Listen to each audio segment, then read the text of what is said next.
All right, welcome back to the program. You're watching Safiya Breakfast Show on TV Goto, and as advertised, we're going to start off the conversation on security matters as we always do on Mondays, right? And we have our usual guests ready to get things started. And we are going to talk about a variety of issues.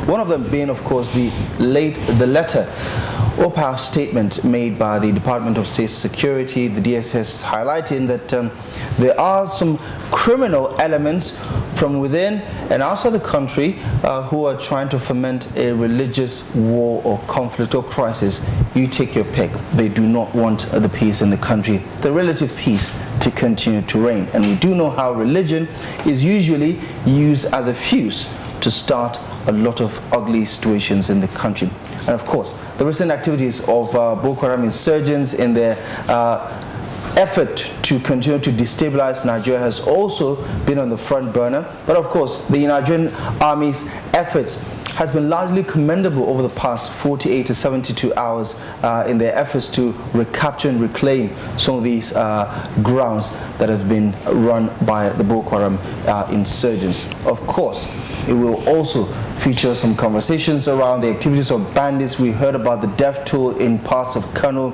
Zamfara, as well as in Kaduna, as well as the capture of some individuals in Niger State. So a clear overview of the security situation in the country is what we'll be looking at. Our guest, as always, is Dr. Lionel Rawlins. He's from the American University of Nigeria. He's the Assistant Vice President, Safety and Security at the AUN here in Yola. As always, he's looking dashing and good to go, I suppose.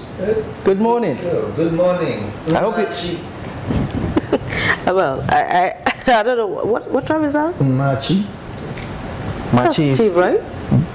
Ah, close. Idoma. Oh, right. Okay. Idoma. It's It's very from the close Benue. with good morning in Chui in Ghanaian.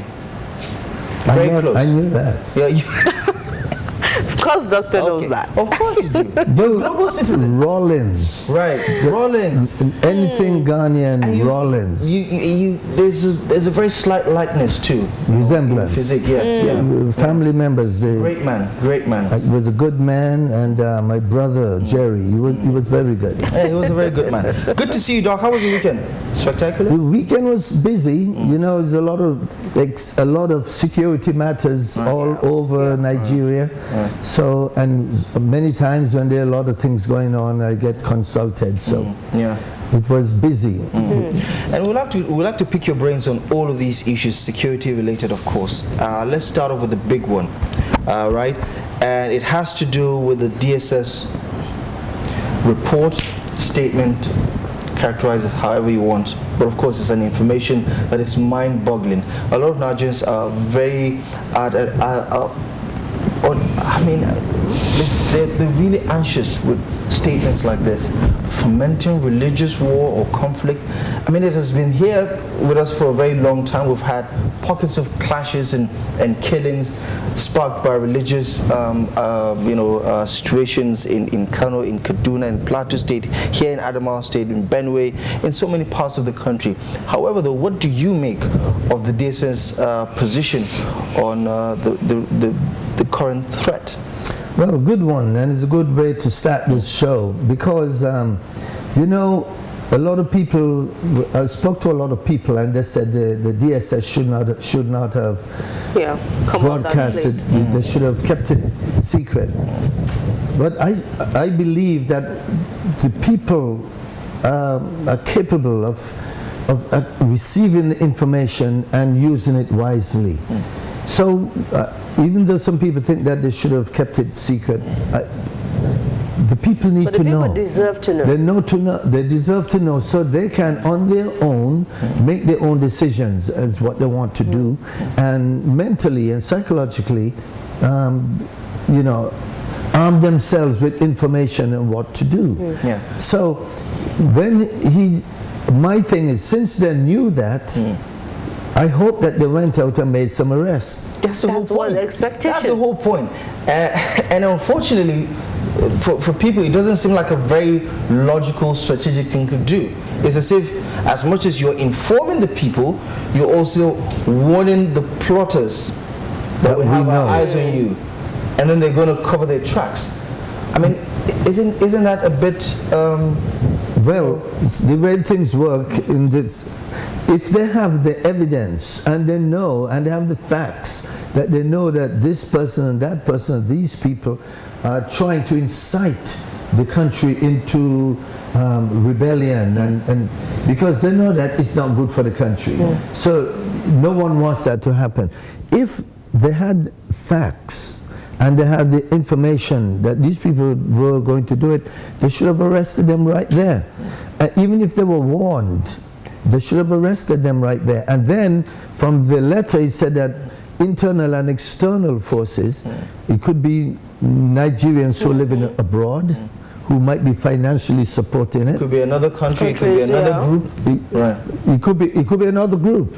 I don't think it will be another country because it doesn't benefit another country if there's internal strife in Nigeria. It would benefit Nigerians, our groups. With statements like this, Doctor, for so many people it's too ambiguous. A lot of Nigerians can easily say that they, based on rhetorics you find in the polity, religious conflicts and religious wars or crises are not alien to the country, right? So it's very easy to deduce that with this heightened frequency of religious conversations, rhetorics that are contradicting one another or that are overheating the polity, it's very safe to say that we're heading for a very, very, like we're on a collision course, right? But then again, they're very ambiguous with the details. The foreign elements, who are they? What is their interest? The domestic ones, who are they? What are their interests? How are they going about it? See, it's a warning flag, but it's not very decisive. That's the point of view that so many people are holding. Good point, but the SSS and or your security forces, then they shouldn't give you too much detail. What if they said this group is a part of it, and they gave you the name of the group?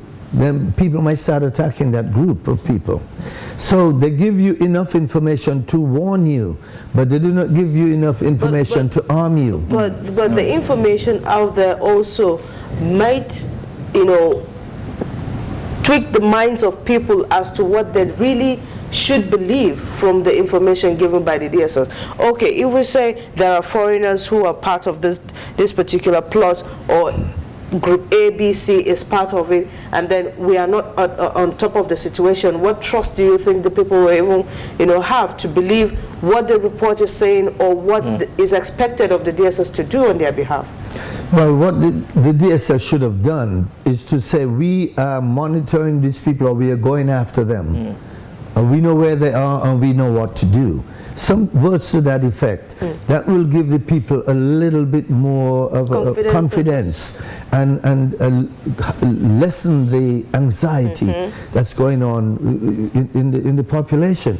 Because we do not want to see a religious uprising. It's not good for anybody, anywhere, anytime, or any place. But Doctor, as delicate as this report is, saying, well, we are heading to, maybe a religious war or crisis. What strikes the mind of an average Nigerian is either a Muslim is planning to attack a Christian community or Christians are planning to attack the Muslim community. Right. With that delicacy of this particular information, don't you think it's instead of dousing or maybe allowing the people to think and X-ray, allow their minds to wander. to talk about the only would have a straight-jacketed thought as to what to do and who is attacking who. Well, again, another brilliant point. The thing about that is the president came out very early and he mentioned the fact that the Muslim Solidarity Forum that said that the bishop should leave Sokoto quietly and quickly, otherwise. And the president came out and said everybody has the right to free speech and can live anywhere they want to live. Any citizens can do that. And he was right to do that. But even though he said that, we need to see some religious leaders on both sides come together on national TV and make statements urging their people and their followers not to engage in any kind of rhetoric that they're hearing or reading in the news, because you know, if someone is not intelligent enough to rationalize the things that they're hearing, you can incite them into doing things that are regrettable. So at this point, and it's not too late to do it, we need to get some people, leaders from the Muslim community, leaders from the Khan community, go on national TV and make statements urging the people not to allow themselves to be led into any action that is going to bring strife on the country and divisiveness.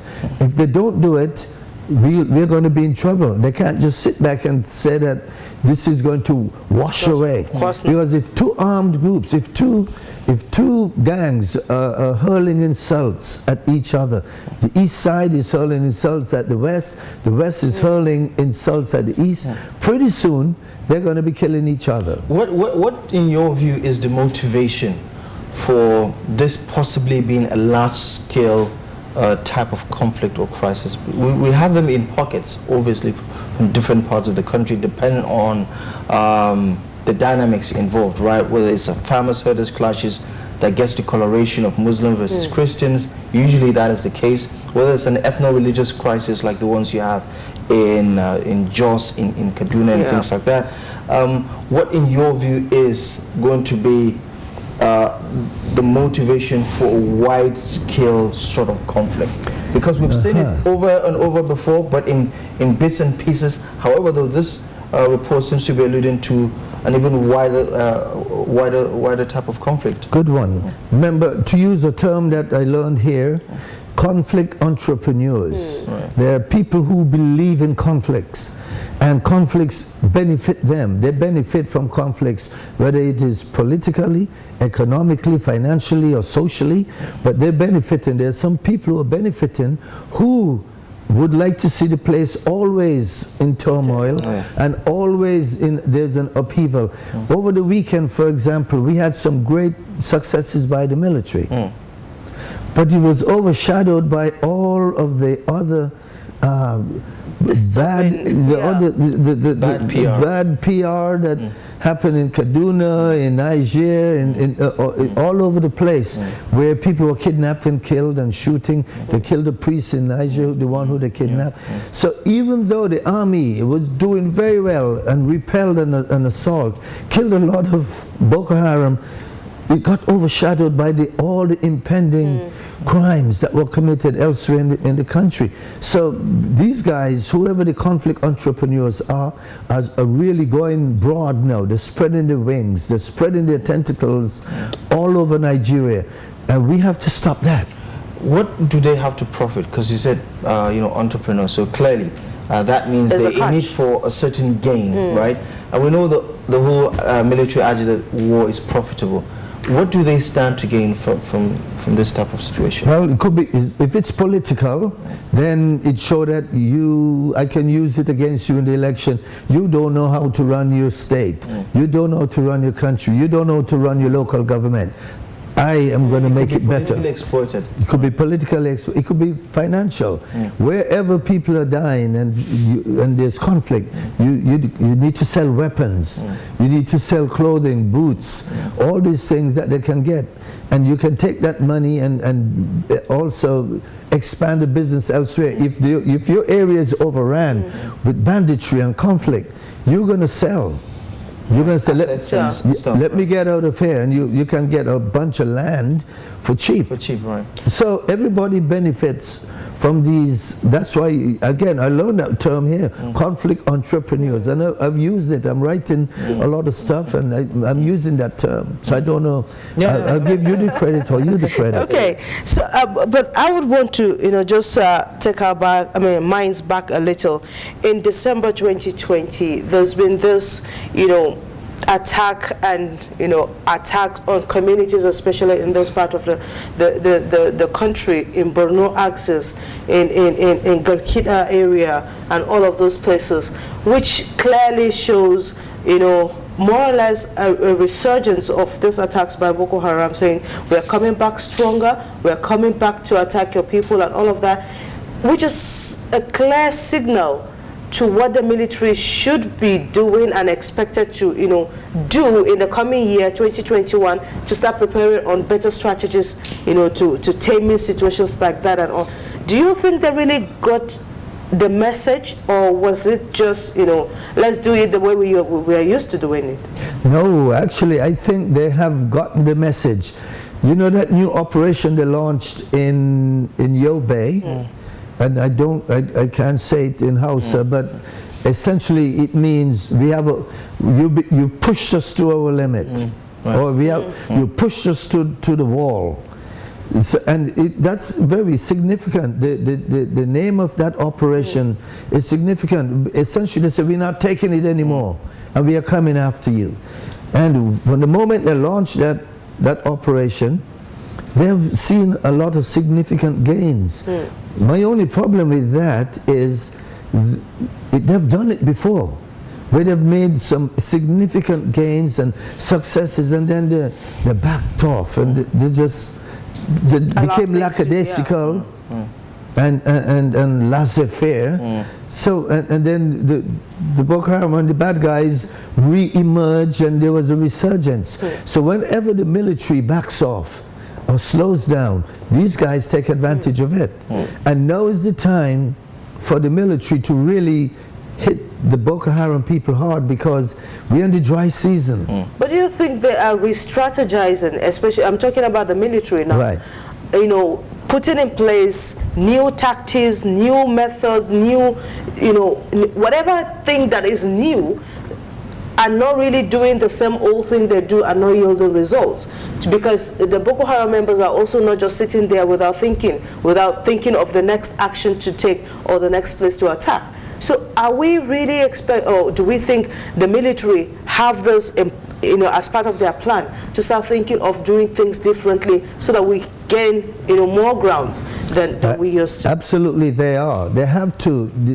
That is why the most recent successes were monumental for us. For example, there is now a good communication between the air-ground forces.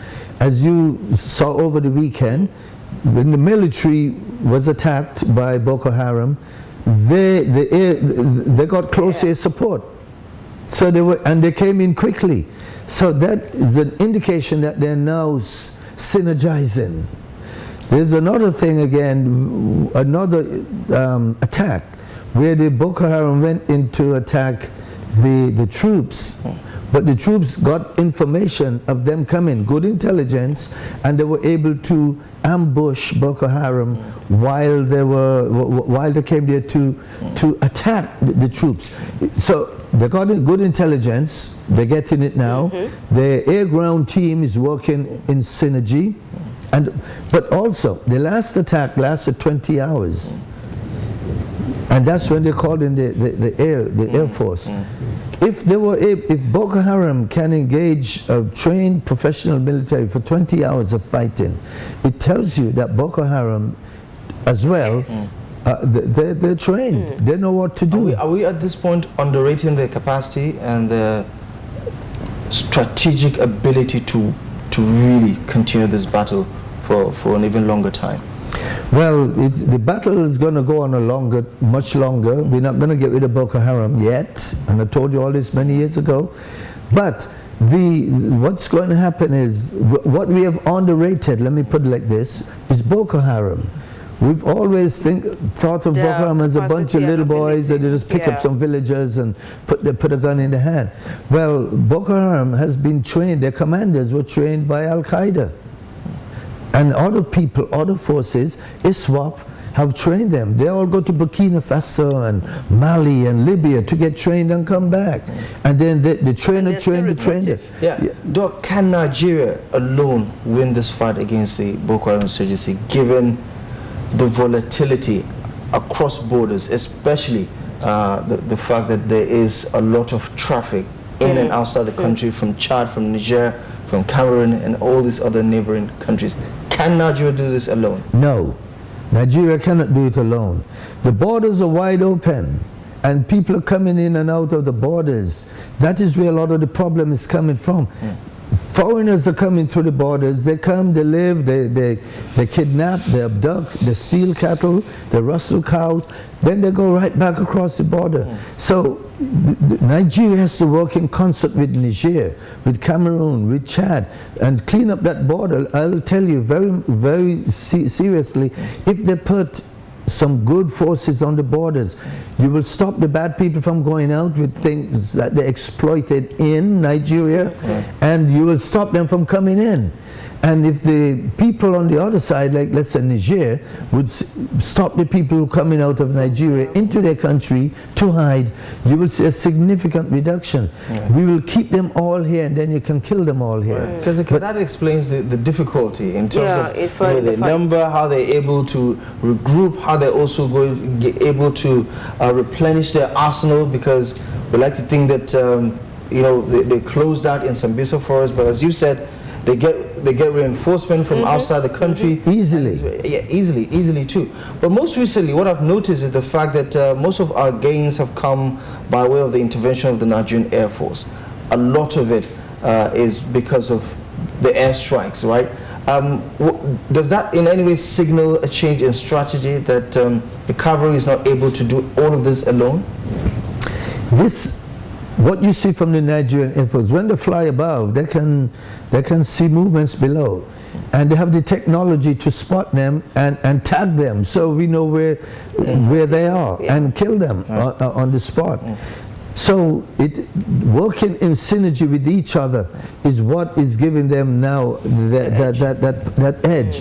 And remember how many times you always ask me about synergy. Why isn't there more synergy? Why isn't the armed forces synergizing, working as one team to get it done? And this is what we are seeing now. Maybe they were listening, maybe other people have told them. It's not all about who takes the glory, but it's about winning the war. Winning the war, exactly. So we just hope that we'll see more synergy. We hope that we'll see more collaboration, within this the forces we have, so that we can win the war at the end of the day. But Doctor, this is just where we have to end this conversation here. We hope that we'll have some more good positive developments to unpack next week Monday, because right now I have a good feeling about where the Nigerian army is as far as the Boko Haram issue is concerned.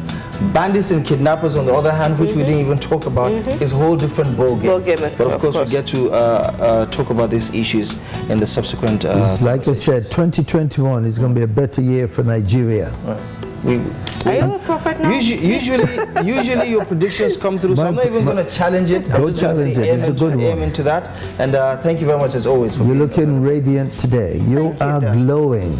Okay. Whoa. Okay. All right. Thank you, Doctor. Perhaps it's supposed to be for our ears only, but I guess everybody heard it. That is our conversation. He does not speak for my ears alone. He says it the way it is. Okay, fine. So if you want to take it, I have no objection. She glows. I have no objection. I agree with you. Anyway, that is our conversation with Dr. Lionel Rawlins. As always, giving us insights into some of the security developments in the country. We did talk about the Boko Haram insurgency, Nigerian Army's successes of recent, and some of the areas of challenge, and perhaps what we need to do to record even more successes in the near future. Join us after the break as we take on a different conversation, this time around looking at developments in the education sector. Join us again.